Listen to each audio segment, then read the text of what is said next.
Lies, chaos, and illusions. Those three words perfectly describe Russian President Vladimir Putin's catastrophic special military operation in Ukraine. What was meant to be a swift campaign that would allow Putin to lather himself in glory as the man who brought Ukraine back under Russian control has devolved into a 3-year fight that has cost thousands of Russian soldiers their lives. These soldiers are flung into chaos, often poorly trained and ill-prepared, so they can be fed into Putin's meat grinder. They are lied to constantly about what they'll be doing and how the war is going, so Putin can keep control over them. As for the illusions, Putin's carefully crafted state propaganda hides from the Russian people the true nature and brutality of the war he created. But all of the lies and illusions have just been exposed. On September 12, 2024, UATV English published a brief interview with a captured Russian soldier named Evgeny Fyodor. Over the course of 5 minutes, he revealed the lies he, his comrades, and his country people are told about the war by Putin, revealing once and for all that Russia's entire Ukraine campaign is built on a foundation of mistruths.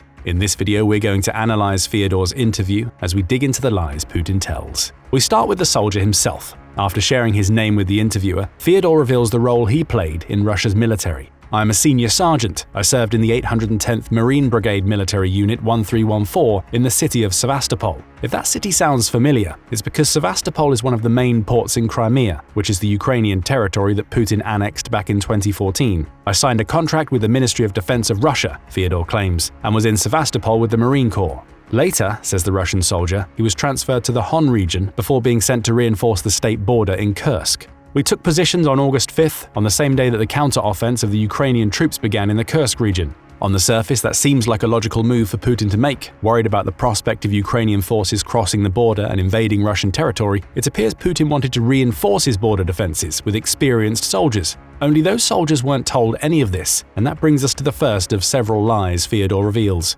Russia acted as though everything was fine in Kursk, even as Ukrainian forces were invading.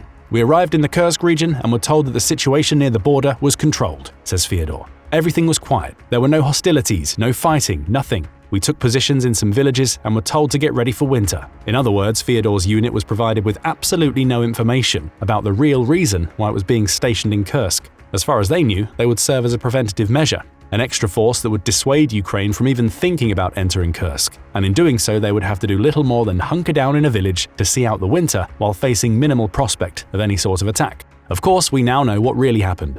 Right as Fyodor and his comrades arrived in Kursk, Ukraine launched its counter-invasion. In a surprise attack, Ukrainian forces overwhelmed the minimal border defenses Putin had erected, driving around 18 miles into the Russian oblast. Over 2 weeks and up to mid-August 2024, Ukraine captured around 450 square miles of territory, including 93 villages and similar settlements. Fyodor would have been in one of those villages, explaining why he is in Ukrainian hands when he gives his interview, and would have seen through Putin's lie about why he was really there mere hours after he arrived in Kursk. "It was as if you were going to a different location," Fyodor says. "We had no information at all about what was going on here. The day we arrived on the 5th was when the offensive began. Having been led to believe he would simply be shacking up in a village for the winter, Fyodor was instead sent on patrol almost as soon as he arrived in Kursk. Approaching a road, mortar and artillery shelling started almost immediately, with Fyodor saying he gained the distinct impression that Ukrainian forces were simply waiting for his patrol to arrive. Fyodor and his comrades were meant to be cannon fodder, existing solely to soak up Ukrainian ammunition.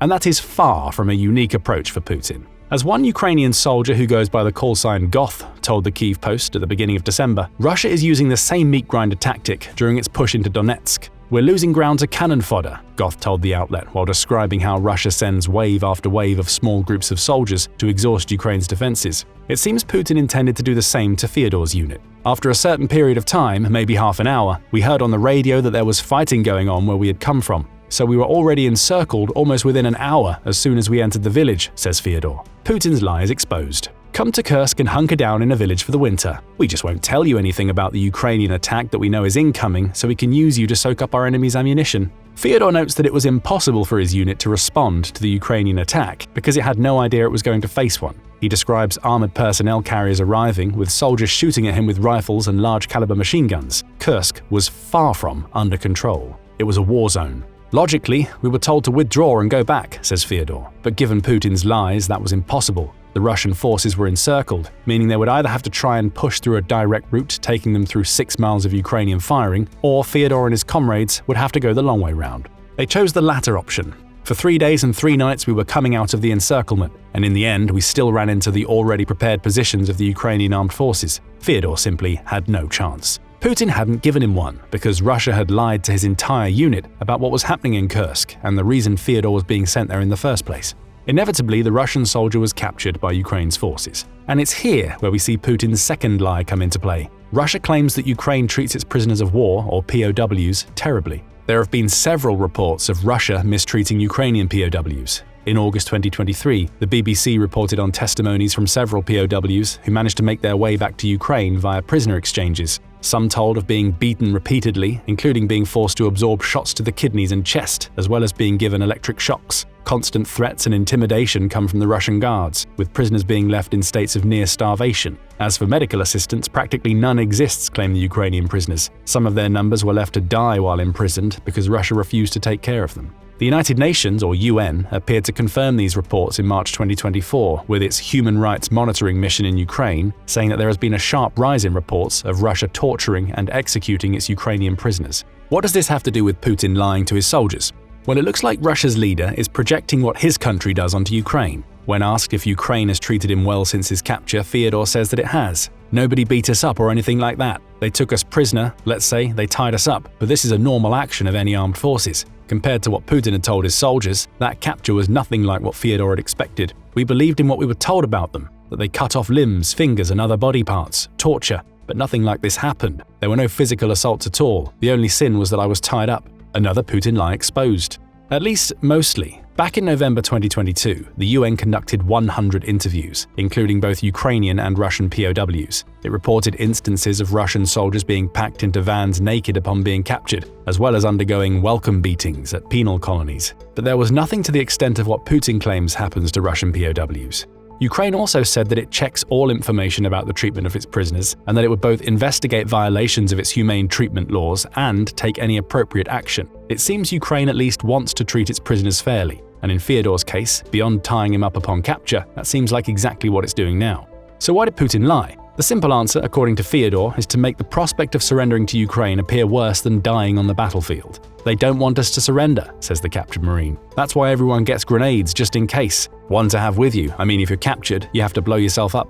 Putin has made it clear that he won't tolerate anybody who doesn't serve in Russia's military as he wants them to serve. Beyond what appears to be an implied order for soldiers to kill themselves rather than face capture, he's implemented harsh punishments for any Russians who try to avoid his conscription efforts. In August 2023, Russia changed its conscription laws so that those who don't show up to an enlistment office after they get a draft notice are fined 30,000 rubles, which is around $290. Prison faces those who continue to evade the draft. Before Putin signed the new law, a Russian draft dodger could face up to 10 years in prison if they were caught. Now, it may be as many as 15 years, at least according to one Russian named Alex who tells the BBC that he was told he may get up to that number of years in prison if he doesn't sign up. So the reason for Putin's Ukrainian torture lie comes into clearer focus. Russia's leader needs bodies on the battlefield. He needs them so much that he's willing to imprison those who don't answer his conscription calls as a threat to the rest. And once a soldier arrives in Ukraine, they're told horror stories about being captured, so they're more likely to fight to their death, perhaps soaking up more Ukrainian ammo in the process, rather than get captured.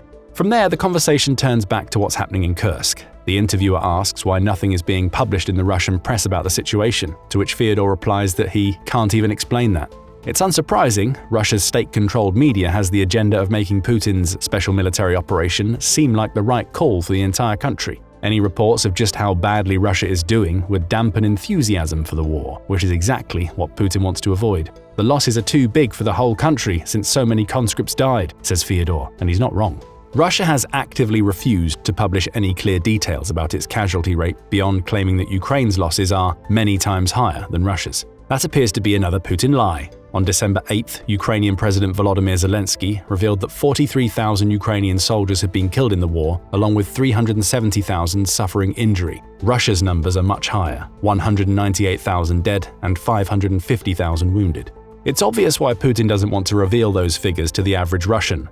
A war that's claimed almost 200,000 lives and injured over 500,000 more goes against the Kremlin's narrative that Ukraine is suffering many times more losses than Russia. The maths wouldn't make sense, so we get another Putin illusion, the hiding of the true toll the special military operation has taken on his own people.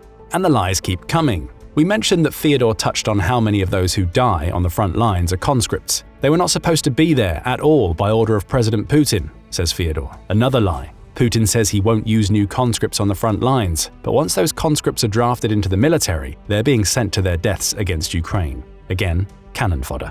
Fyodor believes that Putin doesn't tell the Russian people or his military conscripts about this in order not to spark hatred, anger, or something else. Maybe that's why everything is kept silent. The problem for Putin is that he can't maintain that silence indefinitely. The internet has made sure that silence can't reign, says Fyodor. The internet is working, probably everything is being posted and you can see it all there. People understand what's going on. They can see the real situation, Fyodor says before expressing worry that he will probably be sent to prison for a decade if he ever gets back to Russia. Why? Well, because of yet another lie that Putin propagates. Only this next illusion is the one he creates by proxy. He tries to prevent any soldier in Russia's military from speaking ill about their treatment or the army's strategies. It's clearly written in our contract that during this period you must not speak badly about our armed forces, says Fyodor. Any dissent, public or otherwise, will lead to 5 years of imprisonment, claims the Russian captive. Why does Putin insist on these lies by proxy? This forcing of his soldiers to never speak ill of the conditions in which he places them? Fyodor has an answer for that, calling the Russian state an apparatus of violence. The state and authority do not win from people expressing their opinions. Fyodor believes that allowing Russian soldiers to express their opinions would give rise to dissent, which would in turn lead to sleeper cells forming inside Russia's military. He points to the former Soviet Union, saying one of the reasons it fell was because Russia couldn't control what soldiers were saying about it in its former republics. Dissent would spread, giving root to uprisings and revolutions. Putin wants to avoid that at all costs. So he doesn't allow his soldiers to speak about the Russian army at all. And it appears he attempts to exercise that control even after the soldier's contract ends. In December 2022, a former Russian soldier named Vera Antonova spoke to Mediazona to explain her situation. She'd had a contract with Russia's military, but that contract had expired. For over 2 months, her superiors refused to sign her discharge papers, claiming that there was no presidential decree to end the partial mobilization plan Putin put into force in September 2022. For Antonova, that meant no end was in sight for the 14 years she'd already spent working in the records office of a military unit in Moscow. When her contract ended, she was told she would continue to serve as a volunteer. No paperwork was signed. There was no approval of Antonova's end to continue her career in Russia's military. She was a volunteer because Putin's mobilization meant that she had no choice. So we get direct lies within the proxy lies. Putin forces his soldiers not to speak ill about Russia's army under penalty of imprisonment. And now it looks like he's even lying to his personnel about the length of their contracts and their very status within the military. How can somebody be told that they're a volunteer without their approval? By now we're losing count of the number of lies that Fyodor and people like him have exposed, and there's even more. According to the Russian captive, we're also being lied to about Russia's appetite for Putin's special military operation. Those who were mobilized since 2022, nobody wants to fight, nobody wants to take part in this war. Let's say 90%, says Fyodor. That's a far cry from what you might think if you were reading polling figures coming out of Russia. For instance, October 23, 2024 saw the Kyiv Independent publish a report on a poll conducted by the Levada Center in September. It found that 78% of Russians say they still support Putin's activities as president, which implies they also support his war. However, even those rosy figures for Putin hint at dissent beneath the surface. The same poll said that 83% of people think the government should focus more on domestic, economic and social issues, perhaps a message to Putin that many in Russia believe his war is damaging the country. And only 25% of the country supports the full mobilization of Russia in its war against Ukraine.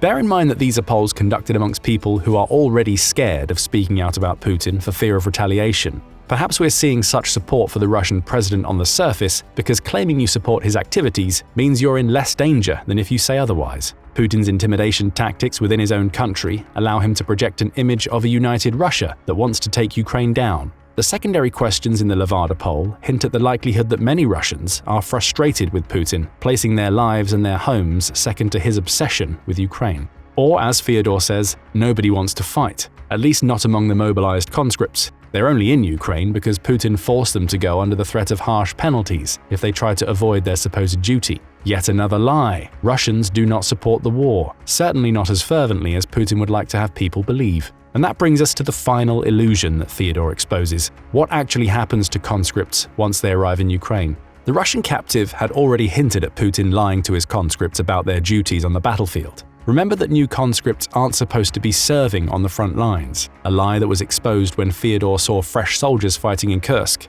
As it turns out, Russia's military makes a habit of lying about a soldier's assignments. I was told that if you are a builder, then you will dig trenches. If you're a tanker, you will be on tanks. And if you're an artilleryman, you're a mortarman, and so on. You know what I mean? Asks Fyodor. What he means is that Putin is lying to his soldiers about how he'll use their specialities in Ukraine.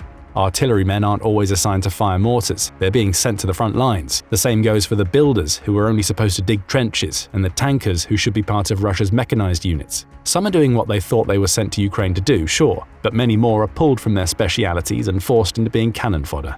That's what happened to Fyodor. They're trying to cover their losses, he says of Russia's decision to send many of its specifically trained forces to the front lines. Our men think that they will serve in their speciality and will not take part in hostilities, but as you can see, we were on the front line when you captured us. Fyodor was told he will be serving in a Kursk village. He had no idea that this transfer would send him straight into Ukraine's crosshairs. And that encapsulates Putin's constant lying to his own soldiers and the Russian people in general. Russia's leader lies to his troops about what they'll be doing when they arrive in Ukraine. He lies about what's happening in the war, about the supposed torture his soldiers will face if captured. He even lies by proxy when he makes his soldiers sign contracts saying they won't badmouth the Russian military under penalty of multiple years in prison. And he does it all in a desperate effort to maintain control in a war that's spiraling out of his grip. Fyodor is just one of many soldiers who are victims of Putin's lies. How many more Russians will allow themselves to live under their leader's illusory world before they rise up? Let us know what you think the answer to that question may be in the comments, along with telling us what you think about Putin's many lies. And as always, thank you for watching the video. Now go and check out Chinese soldier fighting for Russia exposes Putin's incompetence, or click this other video instead.